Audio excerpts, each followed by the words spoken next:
Selamat siang saya ucapkan kepada para YouTuber dan para viewer yang ada di Indonesia maupun di luar negeri. Saat ini kebetulan saya berada di lokasi kafe dan tempat wisata Brenjong yang berada di Kecamatan Trawas, Kabupaten Mojokerto, tepatnya di Dusun Penanggungan. Dapat Anda saksikan di belakang saya saat ini terlihat hamparan sawah menghijau yang sangat luas sekali.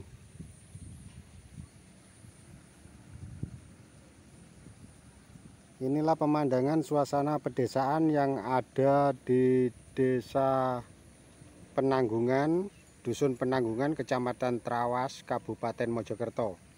Bagi Anda yang belum pernah ke sini, saya rekomendasikan kepada Anda untuk datang ke sini.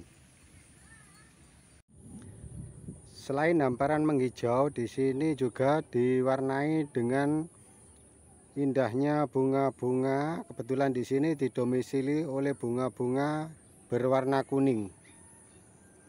Indah bukan? Nah, ini kelihatan yang di depan itu adalah kafe sawah. Oh ya, di sini selain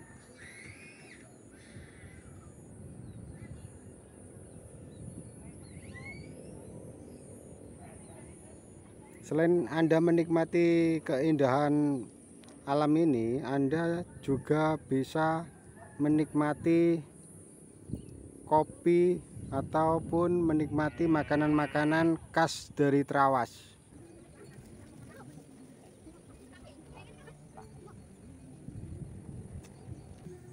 Dan ini adalah kopi khas Trawas atau kopi murni dari lereng pegunungan Penanggungan.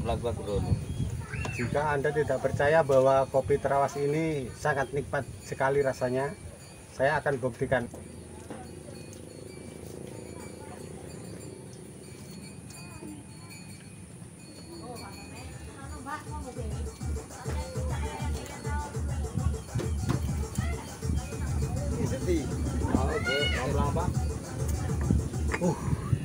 Sangat luar biasa sekali rasanya. Kalau yang nampak di depan Anda saat ini, dia adalah penguasa di Trawas. Namanya Mas Ardi. Oke, setelah menikmati kopi, sekarang saya akan mencoba untuk berjalan-jalan untuk menyusuri bagaimana keindahan tempat ini. Apakah yang dikatakan oleh orang-orang itu benar bahwa tempat-tempat yang ada di sini itu semuanya indah? Yuk kita coba untuk menyusurinya. Sekarang kita coba untuk menyusuri jalur di sini. Tapi Anda jangan salah sangka ya, di sini memang kelihatannya cuaca itu sangat panas. Tapi pada kenyataannya udara di sini itu sangat sejuk sekali. Jadi sebagaimana udara di pegunungan, terasa sangat sejuk dan segar untuk dihirup.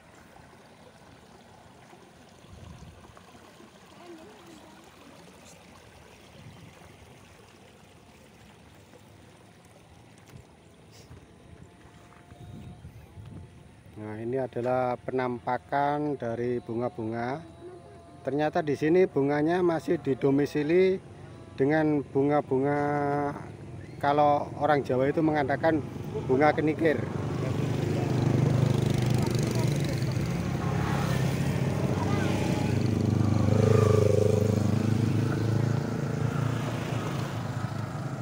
Masih sama seperti tadi, warna bunga-bunganya masih didomisili oleh warna kuning dan warna oranye.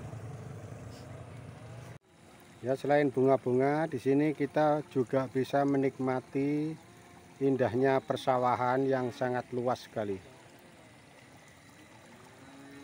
Kebetulan di sini mungkin 2 atau 3 bulan lagi padinya akan dipanen.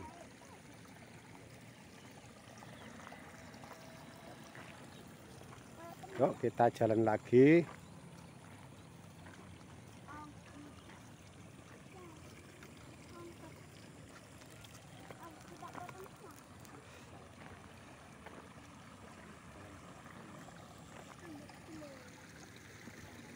Ini adalah pembibitan sayur terong.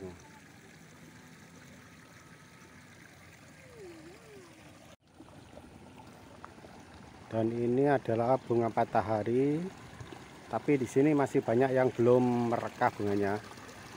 Terus ini bunga merah-merah, ini bunga apa ya? Saya kurang tahu.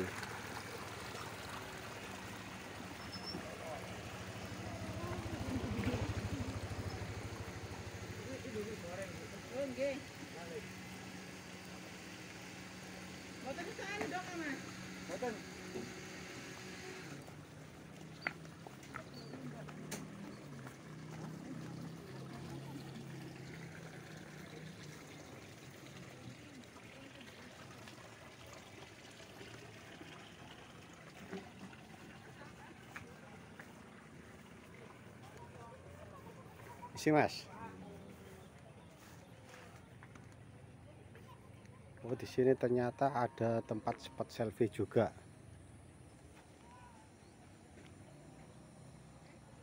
Betulan di sini bunga-bunga mataharinya masih banyak yang belum merekah.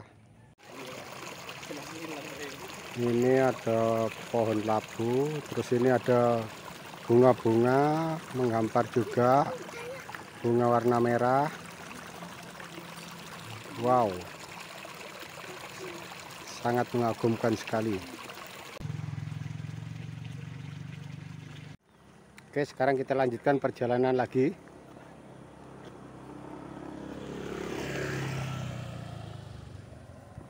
Sambil kita menyusuri sungai kecil.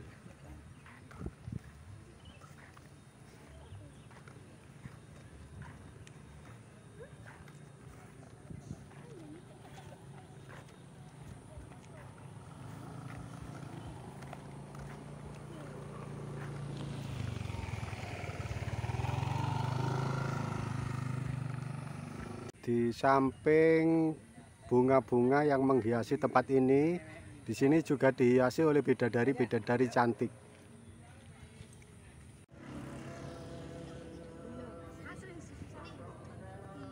Mbaknya itu dari mana, Mbak? Dari Sidoarjo. Oh, dari Sidoarjo. Oh, saya pikir asli orang sini. Enggak. Kok sampai tahu tempat di sini gimana, Mbak? Ceritanya, Mbak? Kamu udah 3 kali kesini soalnya. Oh, sudah 3 kali ke sini. Kerasan ya? View-nya Pak yang bagus Pak. Oh iya ya. Oke, makasih Mbak ya.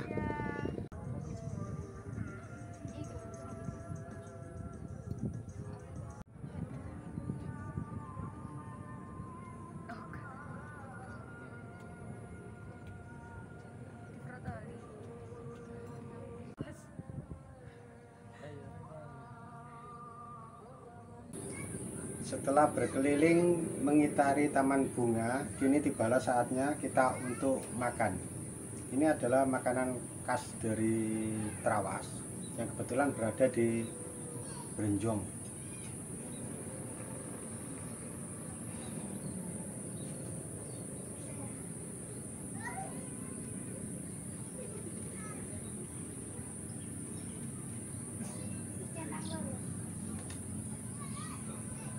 Oh ya, makanan ini terbuat dari kentang atau biasa dikenal oleh masyarakat Indonesia itu kentang goreng. Ini kebetulan kentang goreng sambal balado. Kalau untuk masalah rasa, jangan tanya lagi.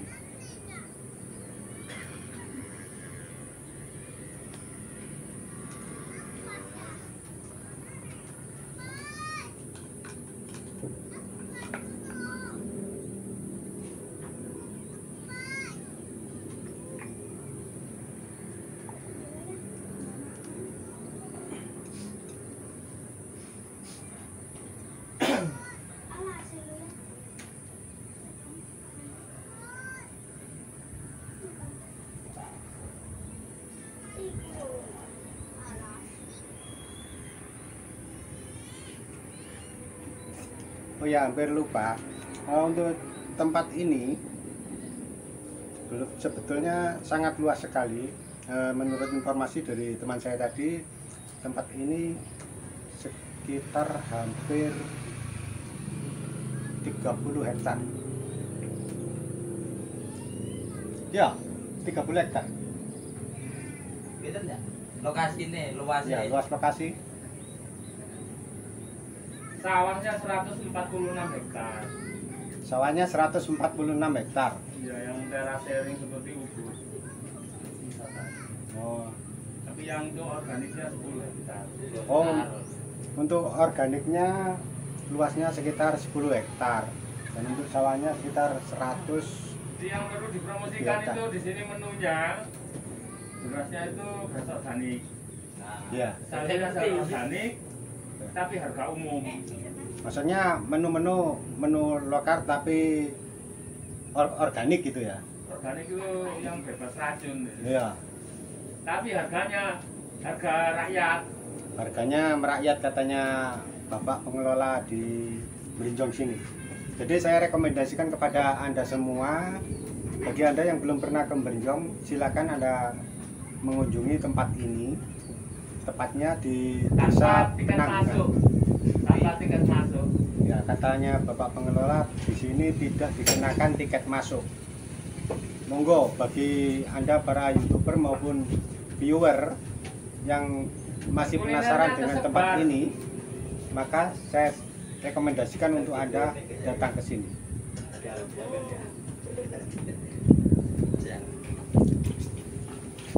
Yo, tak gorengnya.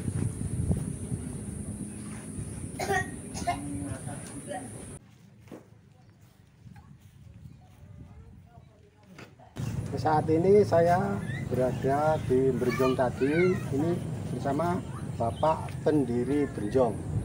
Pak, kalau boleh tahu itu latar belakangnya pendirian ini seperti apa, Pak?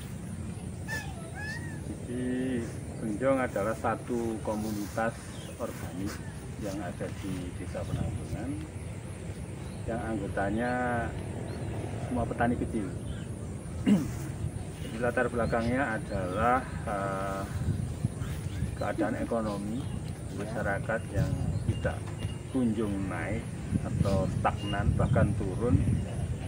Yang kedua, kualitas makanan kita semakin buruk karena beras, sayur, buah itu tidak lagi sehat karena setiap hari petani menyemprot pakai racun. Maksudnya pakai bahan kimia gitu. Ya, dan itu sangat berbahaya untuk kesehatan tubuh kita, untuk generasi yang akan datang. Yang ketiga, lingkungan. Jadi pencemaran semakin tidak terkendalikan. Ini mengancam eksistensi generasi kita yang akan datang. Menjadi generasi yang gampang sakit, imunitasnya rendah, kena virus sedikit saja ya sudah nggak kuat. Akhirnya daya saing kita terhadap negara-negara lain di dunia itu rendah sekali. Sudah terbukti pandemi seperti ini. Sudah terbukti sekarang dalam kondisi pandemi sekarang ini imunitas kita rendah sekali. Nah, Berinjong berdiri 2007 dengan tiga fokus, yaitu yang pertama kesehatan, yang kedua ekonomi, kemudian ketiga lingkungan hidup. Tiga fokus ini kami desain, kami kemas menjadi satu kegiatan, yaitu penerapan budidaya pertanian organik. Jadi kita melatih petani, mendampingi petani, kemudian praktek di lahan masing-masing, dan kita sertifikasi. Oh, sampai sertifikat. Kita sudah punya sertifikasi organik standar nasional. Dan sudah berjalan 8 tahun, dan produk-produk sehat itu sudah dinikmati oleh masyarakat sini dan bahkan masyarakat di Jawa Timur. Bahkan kita kirim di berbagai daerah lain. Produknya itu seperti apa?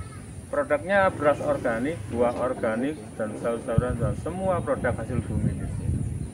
Pokoknya intinya semuanya organik gitu ya. Semua organik Tanpa agar kualitas makanan kita nol racun, sehingga darah kita ini menjadi bersih, sehingga organ-organ kita ini fungsinya normal, tidak ada gangguan, dan yang paling penting adalah imunitas kita menjadi bagus. Nah, kita punya inovasi-inovasi bagaimana masyarakat generasi muda khususnya bisa senang budidaya. Kita lakukan macam-macam model budidaya, bisa pakai greenhouse dan juga dihiasi dengan berbagai macam bunga. Nah, inovasi yang terakhir ini kita membuat satu model yang kita namakan kuah organik. Kuah organik. Kuliner sawah organik. Kuliner sawah organik. Jadi kita bikin warung-warung di sawah. Lalu pemilik warung itu semua adalah anggota kita, petani kita yang punya sawah di sini. Dan wajib mereka menjual menu-menu yang berasnya itu organik, hasil budidaya sendiri. Sayurnya organik, kalau ada buah-buahnya juga organik. Kenapa kita lakukan seperti ini?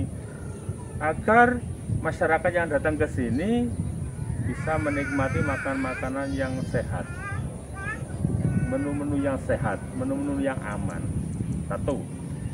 Yang kedua, model kita adalah menjamin bagaimana kita tidak berkerumun di sini. Karena luasannya ini 5 hektar dan nanti kita tambah menjadi 10 hektar. Masing-masing pemilik sawah itu punya warung. Hingga warung satu dengan yang lain itu jaraknya berjauhan. Tidak terjadi kerumunan. Jadi kita benar-benar jaga jarak di sini.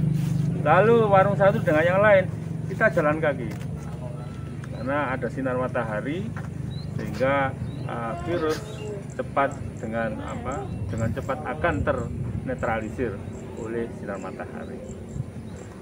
Terus itu seumpama Pak ya, orang-orang atau masyarakat sini yang tidak mempunyai sawah itu gimana Pak? Yang nggak punya sawah kita sewakan. Oh, disewakan. Jadi itu ada setan isi 7 itu anak-anak muda yang nggak punya sawah di sini, maka kita siapkan mereka supaya berkarya. Lalu keistimewaannya di sini di samping jaga jarak, menunya organik, kita ada taman namanya Taman Refugia. Jadi ini bisa untuk selfie, bisa untuk buat video. Bisa untuk berbagai macam cara kreasi anak-anak muda terkini. Itu kita siapkan. Tetapi sebenarnya Taman Refugia ini manfaatnya adalah untuk mengendalikan hama padi. Gitu ya. Dan ini bisa digunakan untuk sayur-sayuran, bisa dikonsumsi. Terus tadi saya mendengar kalau mau masuk ke sini itu katanya tidak ada retribusinya, betul ya Pak? Di sini orang masuk bebas tiket masuk. Bebas tiket masuk ya. Kecuali ke Taman Refugia ini hanya untuk mengganti perawatan. Perawatannya. Kemudian ke fasilitas yang lain, toilet misalkan, itu semua hanya untuk mengganti perawatan dan itu harganya sangat memadai. Termasuk makanan-makanan di sini harganya terjangkau ya. Harga makanan sini kualitas bintang 5, harga kaki 5. Mantap ya. Karena menu organik saya tahu di Hotel Joyo Marriott satu porsi bisa sampai 50.000 ke atas. Tapi di sini paling mahal 20.000. Bahkan bisa makan di sini 10.000 kita sudah kenyang. Karena apa? Organik ini sebenarnya tujuannya adalah kesehatan untuk rakyat kecil.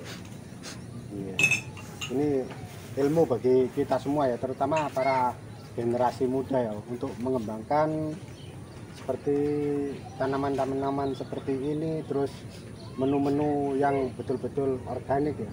Terus mungkin ada pesan lainnya untuk generasi muda. Untuk generasi muda saat ini kan regenerasi petani ini sudah buruk sekali karena petani tidak gemar, anak muda tidak gemar bertani. Pesan saya untuk anak muda bahwa pangan ini penting. Pangan ini penting. Karena pangan tidak bisa dilakukan tanpa kita bercocok tanam. Sementara generasi petani yang sudah ada umurnya sudah 50-60 tahun dan sebentar lagi mereka sudah nggak kuat bercocok tanam. Oleh sebab itu mari kita bersama-sama membuat gerakan menanam. Satu pohon itu sudah sangat berarti. Misalkan menanam pohon satu, nanam cabai satu pohon itu sudah sangat berarti buat anak muda. Yang pertama, yang kedua, ayo kita membuat inovasi. Mungkin bercocok tanam itu berepotan tanah ya, tidak seksi dan seterusnya. Tetapi masih kita bisa melakukan inovasi bagaimana anak-anak muda tetap bisa keren, tapi tetap bisa menghasilkan hasil-hasil pertanian yang cukup bagus. Nah, ini sudah banyak cara-cara, metode-metode bagaimana bertani dengan murah, mudah dan cepat ada hasil. Lalu yang ketiga, ya ayo bersama-sama kita membuat gerakan agropreneur. Agropreneur adalah satu kewirausahaan yang basisnya adalah pertanian. Bisa jual produk, bisa produk turunannya berupa kuliner, bisa olahan, dan juga bisa melakukan bisnis online untuk mensupport kegiatan pertanian. Dan mohon maaf kalau ini dibandingkan dengan negara-negara maju Eropa dan negara-negara maju yang lainnya, pertanian itu buat mereka itu gengsi tersendiri, prestis tersendiri. Nah, ini kita harus mencontoh di negara-negara maju. Itu saja harapan dari saya. Jadi mudah-mudahan kegiatan kelompok tani kecil ini bisa menginspirasi teman-teman semua di seluruh Indonesia dan di seluruh muka bumi ini, karena kita ingin bahwa kegiatan kecil ini berdampak terhadap perbaikan sosial yang lebih baik di negara kita. Terima kasih. Ya, itu tadi pesan dari Bapak Slamet, intinya mengajak generasi muda untuk kembali lagi tidak gengsi untuk bercocok tanam atau bertani. Gitu ya Pak ya? Ya. Ya. Terima kasih Pak. Ya, sama-sama.